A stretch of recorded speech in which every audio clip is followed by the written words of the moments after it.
안녕하세요, 임주입니다. 자, 오늘은요 지난 시간에 예고했던 대로 구술 시험을 보도록 하겠습니다.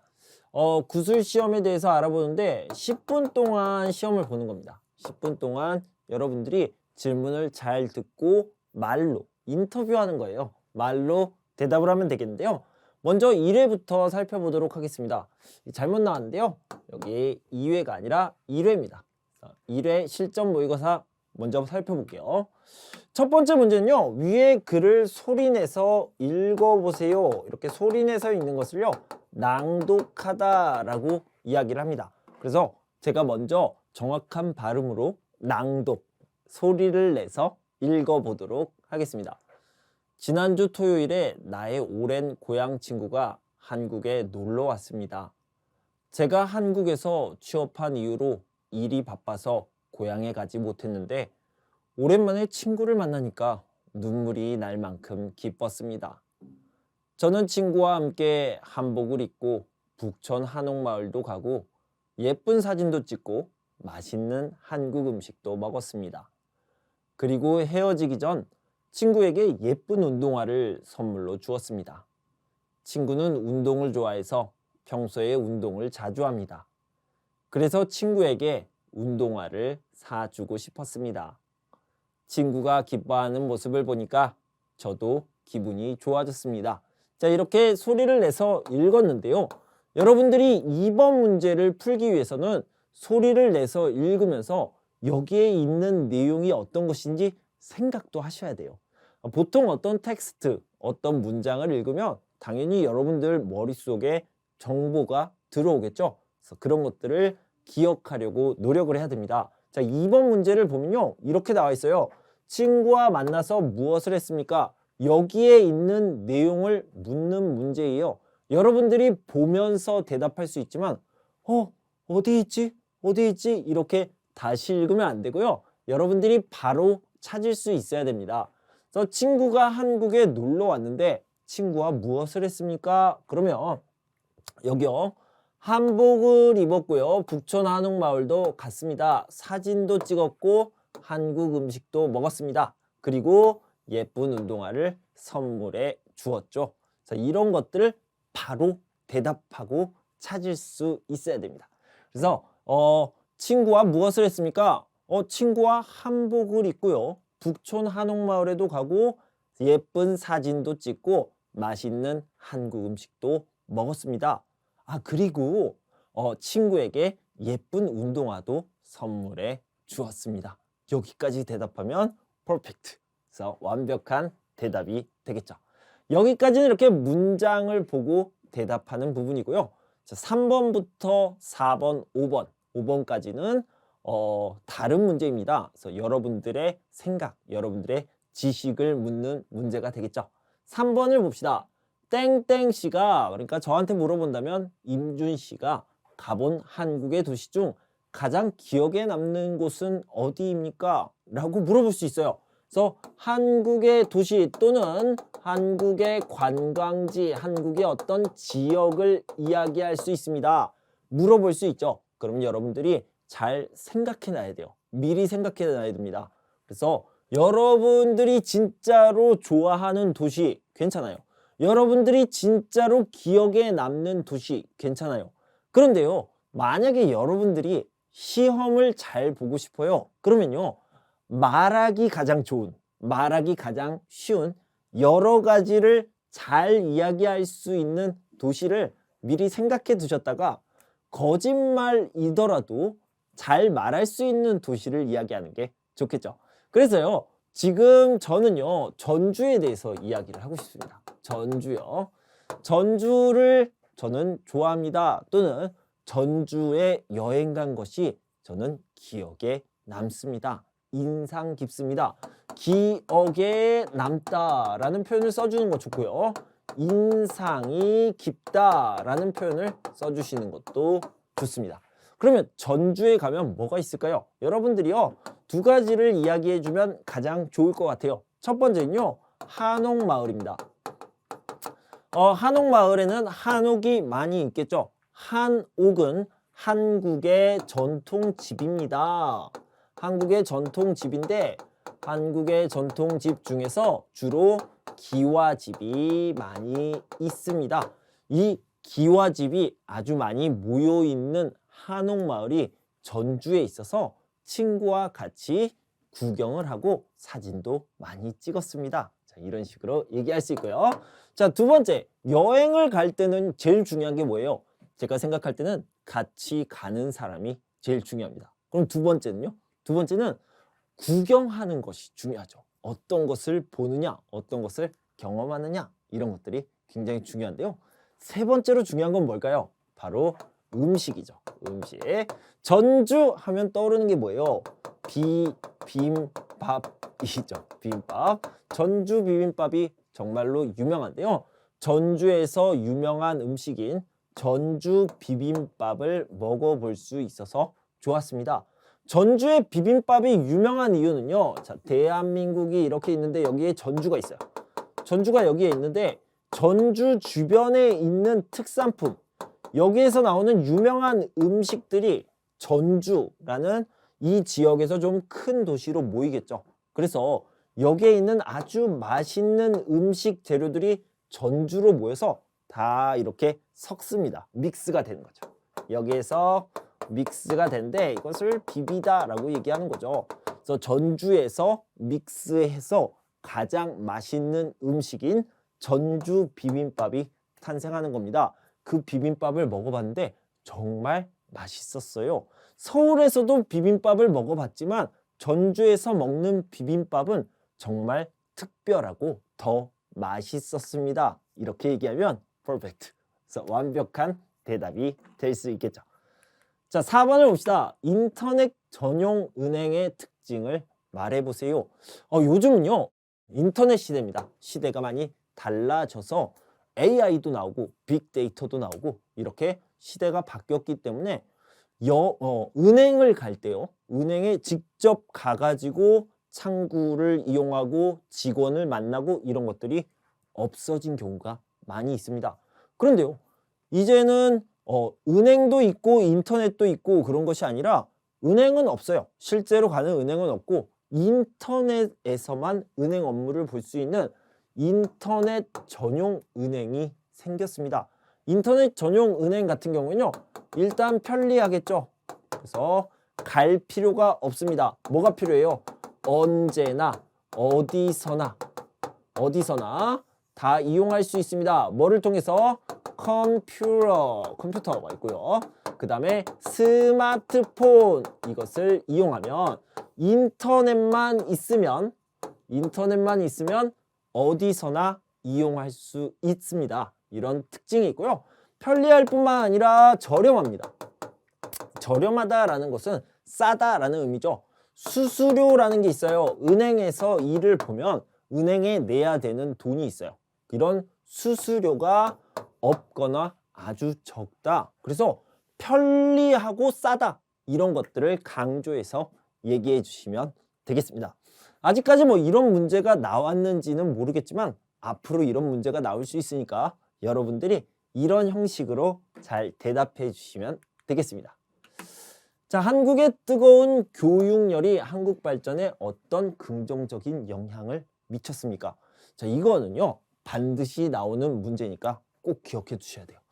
먼저요. 이 교육열이라는 거, 그래서 교육에 대한 열심, 열정을 이야기하는 건데 이것에 대해서 보통 긍정적인 평가와 부정적인 평가가 있습니다.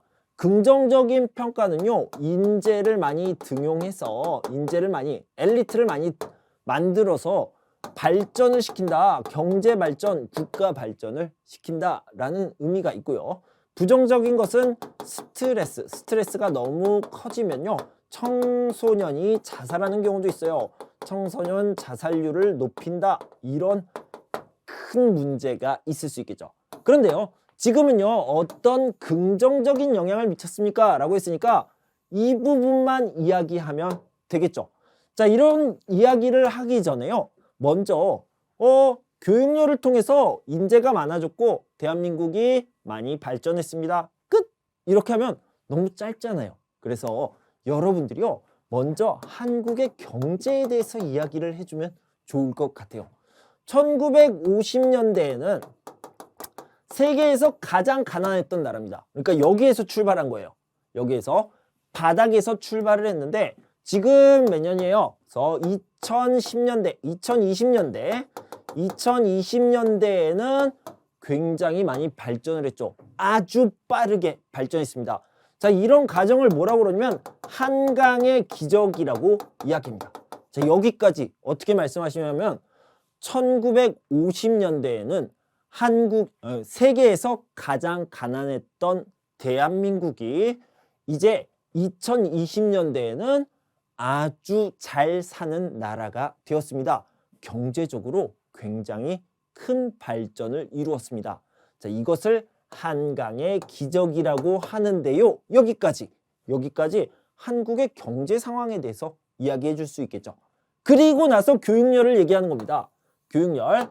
이렇게 한강의 기적을 일으키는 데는 한국 사람들의 교육에 대한 열정, 관심이 중요한 역할을 했습니다. 그러니까 한국의 교육열이 한국의 경제 발전에 굉장히 큰 영향을 미쳤습니다. 이런 식으로 얘기하면 굉장히 풍성한 답이 될 수 있겠죠. 이런 식으로 이야기를 해주시면 되겠습니다. 자, 1회 모의고사는 여기까지고요. 2회 실전 모의고사 구술시험을 같이 살펴봅시다. 자, 먼저 위의 글을 낭독 소리내서 읽어볼게요. 요즘 저는 새로운 취미생활로 피아노와 컴퓨터를 배우고 있습니다. 피아노와 컴퓨터 모두 우리 동네 문화센터에서 배우고 있는데 피아노는 일주일에 한 번, 컴퓨터는 일주일에 2번 갑니다. 피아노는 어렵지만 선생님께서 친절하게 가르쳐 주셔서 정말 재미있습니다. 컴퓨터는 친구와 함께 배우고 있는데 다음 주에 컴퓨터 자격증 시험이 있습니다. 저는 자격증을 따기 위해서 주말마다 친구와 함께 열심히 공부를 하고 있습니다. 자, 이렇게 낭독을 해봤고요. 두 번째 문제는 이 사람은 동네 문화센터에서 어떤 취미 활동을 하고 있습니까? 피아노와 컴퓨터라는 취미 활동을 하고 있습니다. 끝! 이렇게 끝나면 안 되고요. 뭐라고 해야 돼요? 자, 피아노는 일주일에 한 번 배우는데 어렵지만 선생님께서 친절하게 가르쳐 주셔서 재미있게 배우고 있고요. 컴퓨터 같은 경우에는 친구와 함께 배우고 있는데 다음 주에 컴퓨터 자격증 시험이 있어서 지금 열심히 준비하고 있습니다. 이렇게까지 이야기를 해주시면 좋겠죠. 여러분들이요, 이거를 보면서 이야기하는 것보다 보지 않고 면접하는 사람, 면접관의 얼굴을 보면서 이야기하면 가장 좋습니다. 그래서 읽으면서 머릿속으로 정리를 해두는 것이 가장 좋다. 이렇게 알아두시고요. 자, 3번을 봅시다. 한국인이 가장 좋아하는 취미 활동은 무엇이라고 생각하십니까?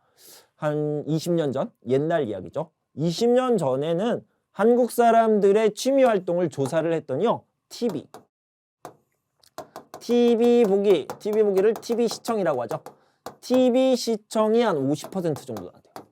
와, 이건요 그냥 1위가 아니라 이런 1위죠. 이런 1위, 압도적인 1위라고 하는데 한국 사람들은 이렇게 뭘 보는 걸 좋아해요. 그래서요, 한국 사람들은 적극적인 활동을 안 하네요. 이렇게 생각할 수도 있지만 아니요. 한국 사람들은 어떤 영상물에 대한 관심, 흥미가 많다라고 생각하면 됩니다. 왜냐면 영화관에 직접 가서 영화를 보는 사람들도 굉장히 많이 있어요. 이거는 적극적인 활동 중에 하나라고 볼 수 있겠죠. 그래서 TV 보기, 영화 감상 이런 것들이 한국인이 가장 좋아하는 취미 활동인데요. 이 옛날 얘기예요. 옛날. 요즘은 TV를 많이 안 봅니다. 그럼 뭘 봐요? 요즘은요 OTT 서비스라는 걸 보죠. 그래서 OTT라고 하면 잘 모르는데 넷플릭스나 그 다음에 디즈니 플러스 그리고 뭐 여기 기타 등등이 있겠죠. 왓챠라든가. 자, 이런 것들을 많이 보고요. 자, 이런 것들 플러스 유튜브 시청. 자, 이런 플랫폼, 영상물 플랫폼을 많이 시청한다. 뭐 릴스도 보고 쇼츠도 보고 이런 영상물 시청을 굉장히 많이 하는 편이다 라고 얘기해 주고요. 그 다음에 적극적인 활동으로는 조금 나이가 많이 든 세대에서는 등산이나 자전거, 등산 자전거 동호회가 굉장히 많이 있습니다. 그래서 여러분들이 TV 시청에서 OTT 서비스 이런 영상물 시청을 이야기해 주시고, 그리고 등산을 하는 사람도 자전거를 타는 사람도 굉장히 많이 있습니다. 등산을 이야기할 때는요, 한국의 산에 대해서 이야기를 해 주시면 좋겠네요. 한국에는 산이 굉장히 많이 있습니다. 그래서 한국은 산이 많고 산이 또 아름답기 때문에 등산을 하는 사람들이 많아요 라고 얘기해주고, 또 제가 거리를 다니다 보면 자전거를 타는 사람들이 많이 있어요. 아마 자전거 동호회인가 봐요. 그래서 자전거 동호회 사람들이 자전거를 타는 사람을 많이 볼 수 있어서 한국 사람들이 아주 좋아하는 활동, 한국 사람들의 취미라고 생각했습니다. 이렇게 이야기해 주시면 되겠습니다. 한국에서 배우고 싶은 취미 활동이 있습니까? 왜 배우고 싶습니까? 그럼 여러분들이요, 없어요. 없는데요. 이렇게 얘기하면 안 되고요. 만들어야 돼요. 만들어야 됩니다. 제가 하나 만들어 드릴게요. 저는요, 요리를 추천드리고 싶습니다. 저는요, 한국에서 요리를 취미로 갖고 싶어요. 저는 요리를 배우고 싶습니다. 왜요? 왜? 라는 질문은요, 한국 요리를 저는 좋아합니다. 한국 요리. 그래서요, 저는 맛집을, 그러니까 맛있는 식당이죠. 맛집을 찾아다닙니다. 그런데 제가 맛집을 찾아다니면서 한국 요리의 맛을 보니까 갑자기 욕심이 생겼어요. 어떤 생각이 들었냐면, 나는 직접 내 손으로 직접 만들어 보고 싶다라는 생각이 들었습니다. 그래서요, 저는 요리책도 사고 요리 동호회 또는 문화센터의 요리 수업도 알아봤습니다. 이렇게 문화센터의 요리 수업도 알아봤고요. 요리책도 샀고요. 유튜브 시청도 했어요. 이런 식으로 얘기하면 좋겠죠. 그래서 요리 수업을 보면서, 요리 수업을 들으면서 한국 요리를 직접 만들어 보는 그런 취미를 갖고 싶습니다. 왜냐면 저는 한국 요리를 좋아하고 한국 요리가 정말 맛있으니까요. 이렇게 대답해 주시면 좋겠습니다. 여러분들이 진짜로 배우고 싶은 취미 활동이 있으면 여러분들이 직접 정리를 해보시면 좋겠고요. 생각나는 게 없어요. 그러면 요리가 가장 말하기 좋다. 이렇게 생각하시면 되겠어요. 자, 저출산의 원인 및 문제점과 해결 방안 등 한국의 저출산 문제에 대해 말해보세요. 전 세계가, 다른 나라에서도요, 한국의 저출산 문제를 걱정하고 있어요. 전 세계에서 이 저출산이 1위예요. 1등입니다. 한국의 출산율은 점점 떨어지고 있어요. 점점 떨어져서 뭐 0.78까지 떨어졌습니다. 자, 이렇게 많이 떨어졌는데요. 왜 그럴까요? 원인을 좀 알아보도록 하죠. 그래서 여러분들이 알아두시면 좋은 게, 첫 번째 원인은요, 결혼을 안 합니다. 결혼을 안 해요. 결혼을 안 하기도 하고요. 두 번째로는 결혼을 늦게 합니다.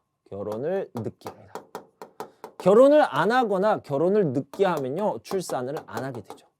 출산을 안 하게 된다. 두 번째는 경제적인 문제입니다. 경제적인 문제. 물론 결혼을 안 하는 것도 돈이 없어서 그런 경우가 있는데, 경제적으로도 육아 비용이 너무 높기 때문에 포기하는 경우가 많이 있다. 이 두 가지만 이야기해줘도 충분하겠죠. 어떤 문화적인 부분과 경제적인 부분을 두 가지로 원인을 꼽을 수 있습니다. 그러면 해결 방안, 이거 대한민국 정부에서 이야기해야 되는 해결 방안을요, 여러분들에게 물어볼 수 있어요. 그러면 어떤 부분을 이야기하면 될까요? 문화를 바꾸면 되겠죠. 생각, 의식이라고 하죠. 생각, 의식. 그래서 가정을 이루는 것, 결혼을 하는 것, 그리고 아이를 낳는 것, 즉 출산을 하는 것은 아주 행복한 일입니다. 의미 있는 일입니다. 이렇게 문화를 바꾸고 생각을 바꾸는 것이 중요합니다. 지금은 어때요? 결혼은 피곤해요. 결혼은 귀찮아요. 결혼은 중요하지 않아요. 이런 생각을 가지고 있는데 이런 것들을 다시 바꿔주는 것이 좋다. 의식을 바꿔주는 것이 좋다. 경제적으로는 어떻게 해야 돼요? 경제적으로 도와주는 것, 이것을요 지원이라고 합니다. 방금 육아비용, 교육비용이 많이 든다고 그랬는데 이런 것들을 지원해 줘야죠. 누가요? 대한민국이 정부에서 지원을 해줘야 됩니다. 경제적으로 지원을 해줘서 아이를 낳으세요. 육아할 때 경제적으로 도와줄게요. 지원해 줄게요. 이런 정책이 정책이 많이 필요하다.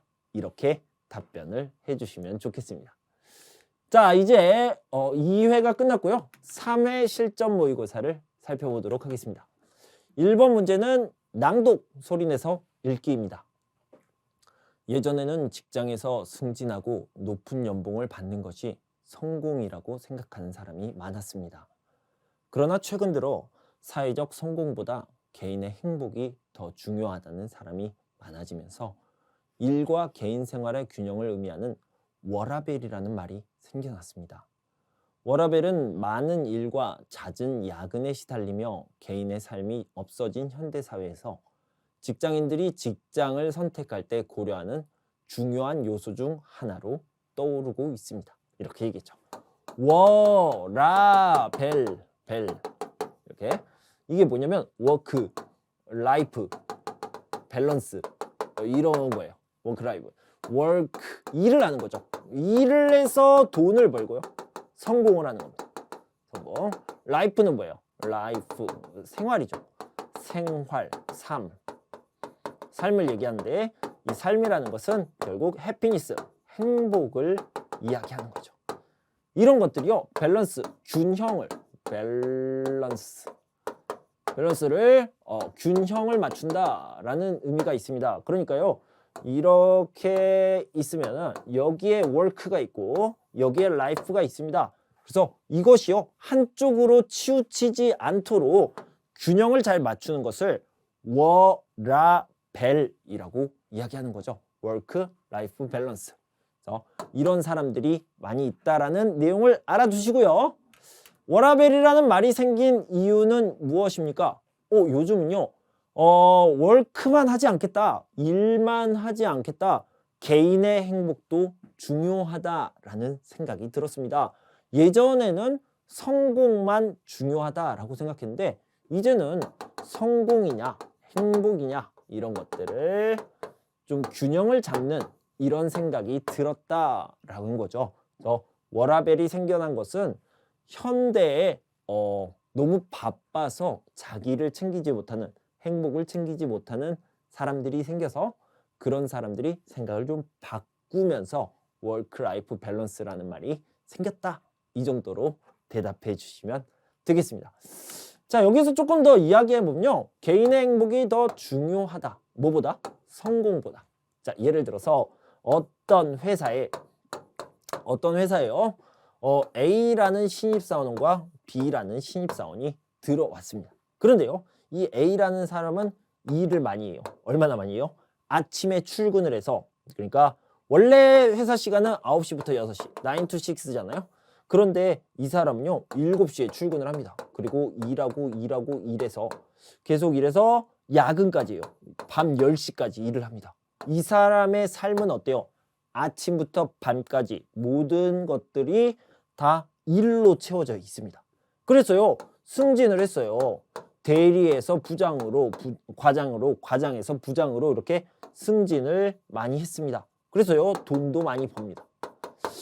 이 사람은 성공한 거죠. 잘 살고 있네요. 그런데요 B는요 진짜로 9시에 출근해서 6시에 퇴근을 합니다.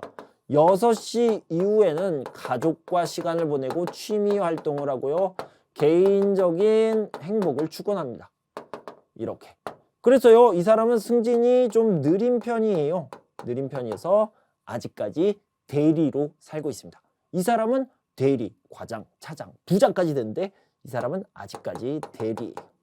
실패한 인생입니까? 아니요. 행복한 인생이라고 하죠. 이 사람은 성공을 했고요. 이 사람은 행복합니다. 어떤 것이 더 좋습니까? 요즘은 이런 부분들에 대해서 고민을 하고 있다. 이렇게 생각하시면 되겠습니다. 자, 땡땡씨는 자주 가는 가게, 편의점, 마트가 있습니까? 어려운 문제죠. 그래서 여러분들이 평소에 생각하지 않으면 없는데요. 이렇게 끝날 수가 있어요. 그래서요, 이런 것들을 생각해 두는 게 좋습니다. 그래서 여러분들이 자주 가는 가게 또는 식당, 편의점 이런 것들을 생각해 주시면 좋은데요. 저는 마트를 생각해 봤습니다. 하나로 마트라고 제가 진짜로 자주 가는 농협에서 운영하는 마트가 있습니다. 그런데 여기 보면은 그곳에 자주 가는 이유를 바로 물어보고 있어요. 그래서 이유를 생각해야 돼요. 여기에 가면요, 일단 물건이 많아요. 물건이 많은 곳에 가겠죠. 그런데 가장 중요한 건 가격이겠죠. 가격이 싸다라는 말을 저렴하다라고 얘기할 수 있습니다. 그래서 가격이 일단 저렴하고요. 두 번째로는 주차 문제가 좀 심각한 대한민국이죠. 그래서 주차가 편리합니다. 이렇게 얘기할 수 있고요. 그 다음에 여기에 좀 덧붙인다면 깨끗한 환경, 그리고요 에어컨, 그 다음에 뭐 히터, 난방기구가 사람을 쾌적하고 편안하게 해줍니다. 쾌적한 환경 이렇게 얘기할 수 있고요. 믿을 수 있는 품질, 이것도 중요하겠죠. 그래서 이런 요소들을 이야기하면 되겠습니다. 만약에요, 여러분들이 자주 가는 가게가 있습니까? 잘 모르겠어요. 그러면요, 여러분들이 아무거나 이야기해도 돼요. 아무거나. 주변에 마트, 이마트에 자주 갑니다. 홈플러스에 자주 갑니다. 이런 것들은 쉽잖아요. 왜 자주 갑니까? 이게 문제죠. 그래서 어떤 것들을 얘기한다? 가격을 이야기한다. 싸요, 저렴해요, 세일을 많이 해요. 이렇게 얘기하고요. 주차가 편리합니다. 집에서 가깝습니다. 교통이 편리합니다. 이렇게 얘기할 수 있고요. 깨끗한 환경, 쾌적한 환경을 이야기해 주시고, 이마트, 홈플러스, 하나로마트 이렇게 큰 마트에서 물건을 사면요, 이 물건이 괜찮을까? 네, 괜찮습니다. 믿을 수 있는 품질이죠. 품질 다시 쓸게요. 품질, 이런 것까지 말씀해 주시면, 생각해 놨다가 말씀해 주시면 되겠습니다. 자, 마지막 5번 문제는요, 한국의 복지가 많이 있죠. 대한민국 국민에게 복지 혜택을 주는데요. 외국인을 위한 서비스도 있습니까? 여러분이 알고 있는 외국인을 위한 서비스를 말씀해 보세요 라고 하면 모를 수도 있어요. 몰라요. 이러면 안 돼요. 이러면 안 되고요. 여러분들이 지금 KIIP, 이 뭐예요? 사회 통합 프로그램, 이런 것들을 공부하고 있잖아요. 사회통합 프로그램 같은 경우에는요, 법무부에서 운영을 하고 있습니다. 그런데요, 이 법무부에서 운영하는 사회통합 프로그램은 무료예요. 여러분들이 수업을 들을 때 돈을 내요? 아니요, 무료죠. 그러니까 여러분들을 위한, 외국인을 위한 대한민국의 복지 서비스라고 생각할 수 있죠. 무료로 뭘 해줍니까? 한국어를 가르쳐 주잖아요. 임준 선생님도 여러분에게 한국어를 가르쳐 주잖아요. 한국 문화를 가르쳐 주잖아요. 그리고 한국 문화를 체험을 통해서 가르쳐 주는 서비스도 있잖아요. 그 다음에 외국인 조기 적응 프로그램도 있습니다. 이건 좀 따로인데요. 사회통합 프로그램과 그 다음에 외국인 조기 적응 프로그램 모두 다 법무부에서 운영하고 있는데, 외국인들이 한국에 와서 자리를 잘 잡을 수 있도록, 빨리 적응할 수 있도록 한국어도 가르쳐주고 한국 문화도 가르쳐주고 외국인 조기 적응 프로그램도 해주고 있죠. 그래서 사회통합 프로그램은 외국인을 위한 서비스라고 이야기할 수 있습니다. 그래서 여러분들이 알고 있는 외국인을 위한 복지 프로그램이 있다면 여러분들이 머리로 잘 정리해놔서 말하시면 되고요. 만약에 잘 모른다 그러면 사회통합 프로그램이 법무부에서 운영하고 있는데요. 이것은 무료로 한국어와 한국 문화를 가르쳐주는 대한민국의 복지 서비스입니다. 외국인을 위해서 운영하고 있습니다. 이 정도로 이야기해 주시고요. 이 사회통합 프로그램을 통해서 뭘 할 수 있어요? F5 비자 영주권을 취득할 수 있죠. 영주권 취득 이런 말 알아두시면 좋겠고요. 국적 취득이라는 말도 알아두시고 이것은 귀화 시험이다. 종합 시험을 보면 이것이 바로 귀화 시험이 된다. 이런 식으로 이야기를 해주시면 괜찮은 아주 좋은 정답이 될 수 있겠습니다. 자, 여기까지 1, 2, 3회 모의고사에 있는 구술 시험에 대해서 이야기를 해봤습니다. 여러분 공부하시느라 수고 많으셨고요. 저는 다음 시간에 또 새로운 내용을 가지고 돌아올 텐데요. 그때까지 여러분 건강하고 행복하세요. 감사합니다.